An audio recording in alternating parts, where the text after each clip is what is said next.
ನಮಸ್ಕಾರ ವೀಕ್ಷಕರೇ.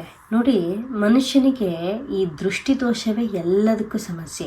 ಈ ಜನಗಳ ಕಣ್ಣು ಬಿತ್ತು ಅಂದರೆ ಏನು ಮಾಡ್ತಾಯಿದ್ರು, ಆಕಾಶದೆತ್ತಕ್ಕೆ ಕಟ್ಟಡ ಕಟ್ಟಬೇಕು ಅಂದರೂ ಭೂಮಿ ಪಾಲಾಗ್ಬಿಡುತ್ತೆ. ಅಷ್ಟರ ಮಟ್ಟಿಗೆ ಜನಗಳ ದೃಷ್ಟಿ ಬೀಳುತ್ತೆ.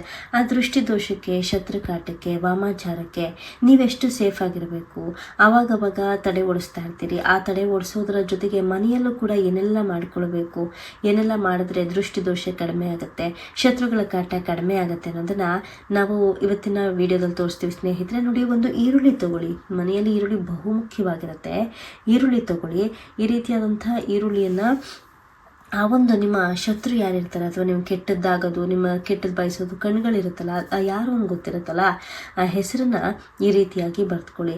ಬರ್ಕೊಂಡು ಓಂ ಶತ್ರುನಾಶಂ, ಓಂ ಶತ್ರುನಾಶಂ, ಓಂ ಶತ್ರು ವಿನಾಶಂ ಈ ರೀತಿಯಾಗಿ 3 ಬಾರಿ ಅವರ ಹೆಸರನ್ನು ಹೇಳ್ಕೊಂಡು ಮಂತ್ರವನ್ನು ಜಪಿಸಿ, ಆ ನಂತರ ಈ ಈರುಳ್ಳಿಯನ್ನು ತೆಗೆದುಕೊಂಡು ಹೋಗಿ 3 ದಾರಿ ಕೂಡಿರುತ್ತಲ್ಲ ಆ ರಸ್ತೆಯಲ್ಲಿ ಈರುಳ್ಳಿಯನ್ನು ಇಟ್ಟು, ಅದಕ್ಕಿಂತ ಮೊದಲು ನೋಡಿ, ಹೆಸರು ಬರ್ಕೊಳ್ಳೋಂಥ ಸಂದರ್ಭದಲ್ಲೇ ನೀವು ಈ ರೀತಿಯಾಗಿ ಮಳೆ ಚುಚ್ಚಬೇಕಾಗತ್ತೆ. ಒಂದು ಮೊಳೆಯನ್ನು ಈ ರೀತಿಯಾಗಿ ಚುಚ್ಕೊಳ್ಳಿ ಅಡ್ಡಲಾಗಿ.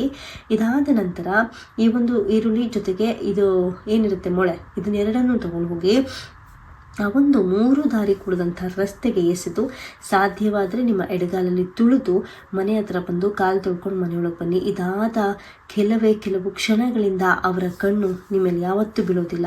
ನೀವೆಷ್ಟೇ ಉದ್ಧಾರ ಆದರೂ ಮತ್ತೊಬ್ಬರು ಕೆಟ್ಟ ಕಣ್ಣನ್ನು ನಿಮ್ಮ ಮೇಲೆ ಹಾಕೋದಿಲ್ಲ. ಇಷ್ಟು ಮಾಡಿ ಸ್ನೇಹಿತರೆ, ನೀವು ಭಾರಿ ಯಶಸ್ವಿಯಾಗ್ತೀರಿ. ಇನ್ನೂ ಅನೇಕ ಸಮಸ್ಯೆಗಳಿಗೆ ಗುರೂಜಿಯವರ ಹತ್ರ ಪರಿಹಾರ ತಿಳ್ಕೊಳ್ಳಿ. ಸ್ಕ್ರೀನ್ ಮೇಲೆ ನಂಬರ್ ಡಿಸ್ಪ್ಲೇ ಆಗ್ತಾ ಇದೆ. ಏನೇ ಸಮಸ್ಯೆ ಇದ್ದರೂ ಶಾಶ್ವತವಾಗಿ ಸರಳವಾಗಿ ಅದಕ್ಕೆ ಪರಿಹಾರವನ್ನು ಕೊಡ್ತಾರೆ. ಜೊತೆಗೆ ಈ ಒಂದು ಕೆಲಸವನ್ನು ನೀವು ಸಾಧ್ಯವಾದರೆ ಬೆಳಗ್ಗಿನ ಬ್ರಾಹ್ಮಿ ಮುಹೂರ್ತದಲ್ಲಿ ಮಾಡ್ಕೊಳ್ಳೋದು ಉತ್ತಮ ವೀಕ್ಷಕರೇ.